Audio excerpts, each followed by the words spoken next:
తెలంగాణ ప్రభుత్వంచే schedule caste development department district vigilance and monitoring committee meeting implementation of PCR and RPOR act SC ST meeting revenue divisional office కీసరలో నిర్వహించారు. ఈ కార్యక్రమానికి revenue divisional officer Upender Reddy DVMC chairman అధ్యక్షతన ఏర్పాటు చేయడమైంది. ఈ కార్యక్రమంలో ఎస్సీ/ఎస్టీ పీసీఆర్ పీఓఆర్ పెండింగ్ లో ఉన్న కేసుల్ని పూర్తి చేయాలని, ఎఫ్ఐఆర్ నమోదైన 60 రోజుల్లో క్యాస్ట్ సర్టిఫికెట్ ఇవ్వాలని ఈ సందర్భంగా ఎంఆర్ఓలకు తెలియజేశారు. ప్రతి నెల 30వ తారీఖు నాడు ఏదో ఒక గ్రామంలో సివిల్ రైట్స్ డే ప్రోగ్రాం తప్పనిసరిగా నిర్వహించాలని, ఈ కార్యక్రమంలో ఎంఆర్ఓలు, స్టేషన్ హౌస్ ఆఫీసర్, సంబంధిత అధికారులు తప్పనిసరిగా పాల్గొనాలని మండల ఎంఆర్ఓలకు ఆదేశాలు ఇవ్వడం జరిగింది.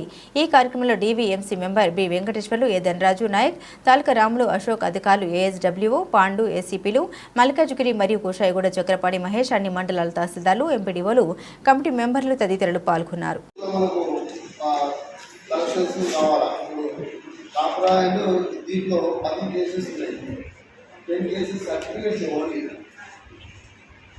ఈ దృష్టిలో ఉన్న టెండెన్సీ ఉందా సర్టిఫికేట్స్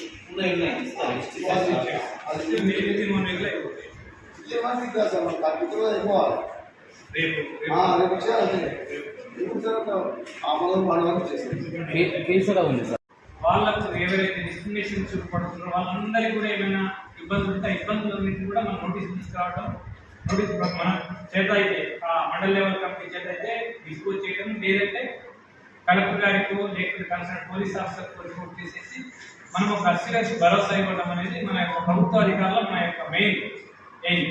దానిలో భాగంగా డెఫినెట్గా మున్సిపల్ కమిషనర్స్ అటెండ్ కావాలి.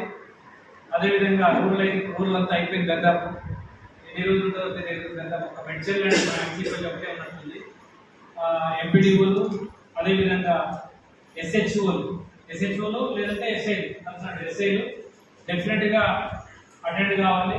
అదేవిధంగా వెల్ఫేర్ ఆఫీసర్స్ కూడా మెయిన్, వాళ్ళకు కూడా ప్రాధాన్యత ఉంటుంది.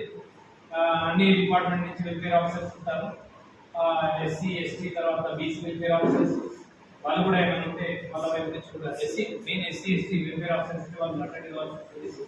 అటెండ్ అయ్యి మెయిన్ మనము రెస్పెక్టివ్ కాలనీస్లో ఎక్కడైతే మనము గ్రూప్ ఆఫ్ పీపుల్ ఉంటుందో మెయిన్ అక్కడ పోయి పెట్టుకోవాలి. ఏదో మనం పెట్టుకున్నాం కదా ఒక మీటింగ్ గ్రామ పంచాయతీ కాడికి ఎవరు వస్తారండి? గ్రామ పంచాయతీ కాడికి ఎవరు రాదు.